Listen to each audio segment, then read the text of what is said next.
નમસ્તે મિત્રો, આજે એક એવો મુદ્દો છે જે છેલ્લા થોડા સમયથી ઠાકોર સમાજમાં ચર્ચાનો વિષય બન્યો છે.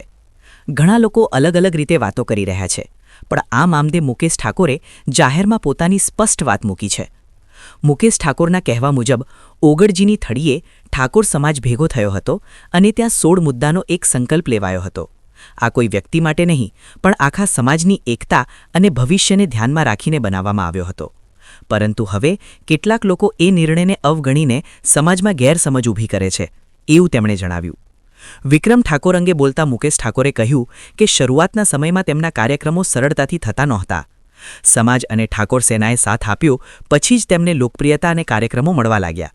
પહેલા મહેસાણા તરફથી આ બાજુ કાર્યક્રમ કરવા તેઓ ખાસ તૈયાર નહોતા, એવું પણ તેમણે ઉમેર્યું.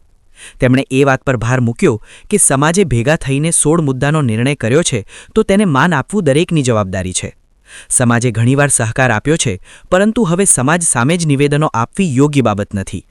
મુકેશ ઠાકોરે એ પણ યાદ અપાવ્યું કે જ્યારે સરકાર સાથેનો મુદ્દો આવ્યો હતો ત્યારે સમાજ એક થઈને ઊભો રહ્યો હતો. એટલે જરૂર પડે ત્યારે સમાજને યાદ કરવો અને પછી સમાજ સામે જ વાતો કરવી એ યોગ્ય રીત નથી. ફિલ્મો અને ગીતોના મુદ્દે બોલતા તેમણે જણાવ્યું કે કેટલીક સામગ્રીમાં યુવાનોને ખોટી દિશામાં જતા દર્શાવવામાં આવ્યા છે. તેમના મતે સમાજ વિશે બોલતા પહેલાં પોતાની બનાવેલી સામગ્રી પણ વિચારવી જોઈએ કે તે સમાજને કયો સંદેશ આપે છે. અંતમાં મુકેશ ઠાકોરે કહ્યું કે આ કોઈ વ્યક્તિગત દુશ્મની નથી.